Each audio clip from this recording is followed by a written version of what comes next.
lagi di Cahaya Hati Indonesia dan terima kasih yang masih bersama kami. Kita masuk ke dalam tema kita yang ketiga. Ini Masya Allah hari ini Insya Allah yang menyaksikan dari awal sampai akhir banyak ilmu yang kita dapatkan ya. Tema kita yang ketiga adalah kesalahan jadi kebiasaan, hati-hati. Siapa yang sering berbuat salah, jadi kebiasaan ini akan jadi bala buat kita ya.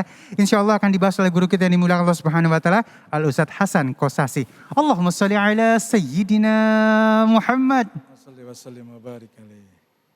Assalamualaikum warahmatullahi wabarakatuh. Waalaikumsalam warahmatullahi wabarakatuh. Bismillahi walhamdulillah wassalatu wassalamu ala rasulillah Sayyidina wa habibina wa syafi'ina wa maulana Muhammad ibni Abdillah la hawla wa la quwata illa billah. Subhanaka la ilma lana illa ma 'allamtana innaka antal alimul hakim. Qala rabbi shrah li sadri wa yassir li amri wahlul 'uqdatam min lisani yafqahu qawli amma ba'd. Hadratil mukarramin, para alim ulama, para habaib, para kiai, para masyayikh, para tuan-tuan guru, kita doakan mudah-mudahan beliau selalu diberikan kesehatan oleh Allah Subhanahu wa taala. Bang Ali Zainal, terima kasih atas waktunya. Kita doakan beliau juga sehat walafiat. Para pemirsa dimanapun berada dari Cahaya Hati iNews TV, insya Allah semuanya diberikan keberkahan oleh Allah. Setiap manusia pasti diberikan oleh Allah sebuah hak untuk melakukan kesalahan. Karena memang sudah dikatakan oleh baginda Nabi besar Muhammad sallallahu alaihi wasallam, kullu bani adama khatta'un wa khairul khatta'ina at-tawwabun. Setiap Bani Adam atau manusia diberikan oleh Allah untuk melakukan kesalahan.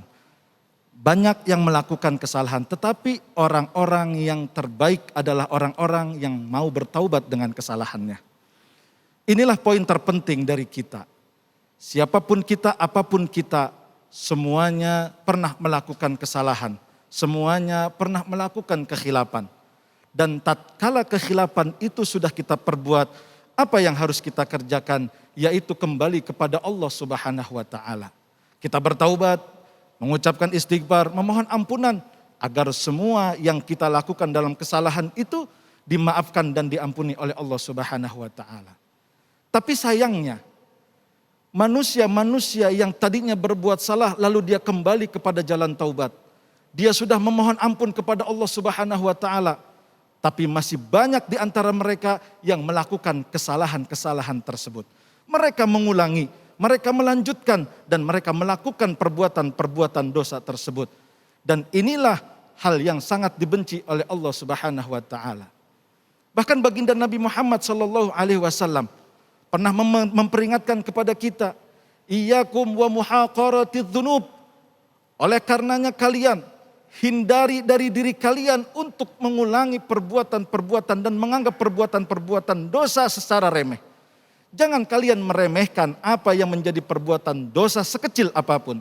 Karena ini akan menghancurkan diri kalian. Begitu luar biasa baginda Nabi Muhammad SAW memberikan kita nasihat, peringatan, mau'izah agar ketika kita ingin melakukan dosa, kita ingat bahwa kita adalah orang-orang yang akan mati dan kita pasti kembali kepada Allah dan mempertanggungjawabkan perbuatan di hadapan Allah Subhanahu wa taala. Lalu yang menjadi sebab kenapa manusia senantiasa melakukan perbuatan dosa, bahkan setelah dia bertaubat pun, jawabannya adalah karena iblis, setan laknatullah alaih, tidak akan pernah ridho kepada manusia yang mengaku umat Nabi Muhammad. Iblis tidak akan pernah mau ketika ada seseorang yang lurus jalannya. Iblis tidak akan menerima ketika orang-orang bertaubat istiqomah dengan taubatnya. Dan iblis tidak akan rela siapapun yang akan mendekati Allah Subhanahu wa taala dengan taubatnya. Sebab apa? Iblis telah meminta kepada Allah. Di dalam Al-Quran telah diterangkan. Qala fabima aghwaytani la'aqudanna lahum siratakal mustaqim. Kata iblis kepada Allah, ya Allah, Engkau telah meluruskan jalanku, lalu kau menyesatkan jalanku. Kau telah menjadikan aku orang yang laknat, makhluk yang laknat. Maka hari ini aku meminta kepadamu, akan menyelewengkan umatmu, akan membelokkan hamba-hambamu, akan tidak memberikan jalan yang lurus kepada hamba-hambamu untuk senantiasa mendapatkan jalan-jalan yang lurus, yaitu bertaubat. Lalu apa yang harus kita lakukan? Tatkala kita sudah kembali kepada Allah, lalu kita agar istiqomah, perbanyak baca istighfar, lalu kita banyak baca Al-Quran, kita jaga wudhu kita, agar hati ini senantiasa dijaga oleh Allah dari gangguan-gangguan iblis laknatullah alaih. Karena iblis tidak akan pernah ridho kepada manusia. Iblis tidak akan pernah rela manusia menjadi temannya baginda Nabi di dalam surga. Mereka akan menyeret, mereka akan berusaha membawa, mereka akan berusaha untuk menjurumuskan manusia-manusia kepada lembah jurang neraka. Oleh karenanya, manusia memiliki hati yang sangat lemah, memiliki hati yang sangat rapuh. Kita diperintahkan oleh para ulama untuk berdoa di dalam setiap tahiyat akhir kita. Ya muqallibal qulub, tsabbit qalbi ala dinika wa ala ta'atika wa ibadika salihin. Wahai zat yang membolak-balikan hati, jadikan kami tetap istiqomah terhadap hidayah kami. Kami tetap istiqomah dengan taubat kami. Kami tetap istiqomah dengan amal soleh kami. Dan golongkan kami menjadi orang-orang yang saleh, orang-orang yang penuh dengan ridhomu. Oleh karenanya jangan putus asa. Pemirsa iNews dimanapun berada, jadilah kita orang-orang yang menjaga taubat kita dengan senantiasa beristighfar, dengan senantiasa salat 5 waktu, dengan senantiasa menjaga wudhu agar taqarrub ilallah, hubungan kita kepada Allah Subhanahu wa taala dijaga dan dilestarikan serta diistiqomahkan. Hidayah sangat mahal, taubat sangat mahal. Jangan pernah kita palingkan taubat dan hidayah ini dari Allah Subhanahu wa taala hanya karena mengikuti ajakan dan jerumusan setan. Kita orang-orang yang butuh hidayah kepada Allah Subhanahu wa taala. Kita orang-orang yang senantiasa membutuhkan ampunan Allah. Jangan pernah lagi kita mau memasukkan diri kita kepada jurang yang sangat hina yang bernama dosa, yang bernama maksiat. Oleh karenanya, mari sama-sama kita dawamkan membaca kalimat istighfar. Kita dawamkan wudhu setiap saat, kita dawamkan sholat 5 waktu. Sebab kata Imam Ghazali radhiyallahu dan karamallahu wajhah, bahwa orang-orang yang senantiasa menjaga sholatnya, menjaga wudhunya, menjaga istighfarnya, setan tidak akan pernah mau untuk menjerumuskannya. Setan tidak akan pernah mampu untuk menyelewengkan hatinya. Setan tidak akan pernah bisa untuk melemahkan hatinya. Karena ada malaikat yang menjaga. Karena ada Allah yang menjaga. Karena hatinya dijaga oleh Allah Subhanahu wa taala dengan sebab wudhu dan salat. Dan salat itulah nanti yang akan menyelamatkan kita dari jurang neraka. Oleh karenanya, jangan permainkan taubat. Oleh karenanya, jangan permainkan ampunan Allah.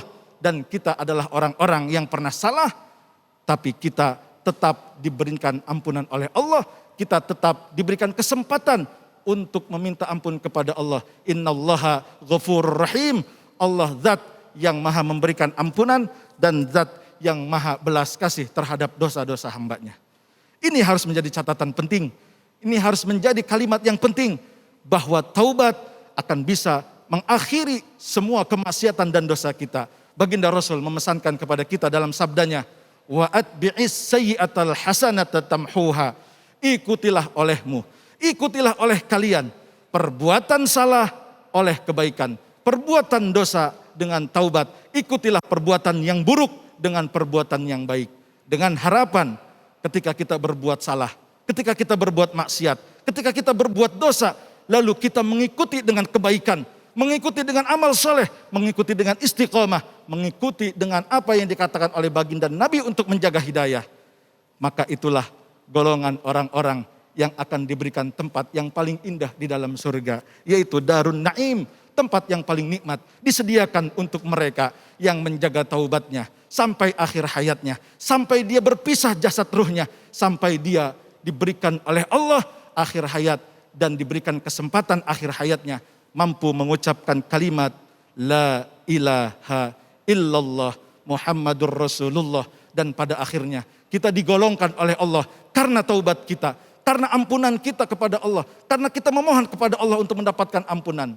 Sehingga kita digolongkan ibadus salihin, menjadi hamba-hamba yang saleh, yang menjaga dirinya, menjaga kesuciannya untuk tidak berbuat jorok, untuk tidak berbuat kotor, untuk tidak berbuat dosa, untuk tidak melakukan perbuatan-perbuatan yang akan menjerumuskan kita ke dalam jurang neraka. Na'udzubillah, tsumma na'udzubillahi min dzalik. Alhamdulillahirrahmanirrahim. Terima kasih guru yang dimuliakan Allah Subhanahu wa taala ilmunya. Sama. Dan pemirsa di rumah, Masya Allah ya. Sesaat lagi nanti kita akan bertemu dengan guru-guru kita, namun sebelumnya Ali ingin menyikapi lagi memang kesalahan itu jadi kebiasaan kalau misalnya kita nggak tahu ilmunya juga guru ya. Betul. Kadang-kadang kita udah salah tapi kita nggak tahu ilmunya, nggak apa-apa deh. Tapi ada juga yang tahu ilmunya tapi seakan-akan diabu-abuin guru. Nah, itu yang bahaya. Abu romaktan indallahi antakulu besar dosanya orang yang tahu tapi tidak melakukan. Masya Allah. Jadi Begitu. sebenarnya ini udah hak salah tapi diabu-abuin. Makanya ada sebuah kalimat kalau misalnya seorang guru melakukan kesalahan lebih besar dosanya daripada murid, bener gak guru? Betul. Masya Allah. Lebih besar dosanya itu. Lebih besar karena dia tahu tapi dia ngeles-ngeles gitu ya guru ya. Iya Bang. Mudah-mudahan kita terjaga dari itu ya Bang Ali. Baik. Mudah-mudahan kita terjaga dari perbuatan. Amin ya Allah, amin, Amin, ya Allah, ya amin, Allah. amin. Dan biasanya yang namanya kesalahan ini memang enak dikerjainnya. Betul. Dan kalau udah keenakan, akhirnya kadang-kadang ada excuse di dalam diri kita kan guru kan ya. Udah nggak apa-apa kali kalau sekali 2 kali mah. Habis itu 3 kali, 4 kali, 5 kali, 6 kali. Nah itu godaan setan. Itu yang tidak boleh. Itu nggak boleh ya? Tani wa'akudanna siratakal mustaqim. Itu akan diselewengkan oleh setan dari jalan Allah yang lurus. Karena apa? Menganggap sekali mah nggak apa-apa, 2 kali nggak apa-apa. Akhirnya terjadi 3, 4 sampai 100 kali. Nauzubillah min zalik. Baik, terima kasih guruku ilmunya Sama-sama, ya. Bang Ali. Yang saat ini masih terjerembab di dalam kesalahan termasuk Ali juga. Yuk sama-sama kita taubatan nasuha. Amin, Minta ya Rabb. ampun namanya Allah. Semoga kita diberi kekuatan untuk tidak melakukan kesalahan tersebut lagi ya. Dan baik, insya Allah sesaat lagi kita akan bertemu dengan guru-guru kita yang dimuliakan Allah Subhanahu wa taala. Kita akan menjawab pertanyaan-pertanyaan yang sudah masuk melalui media sosial kita. Jangan kemana-mana, tetap bersama kami di Cahaya Hati Indonesia.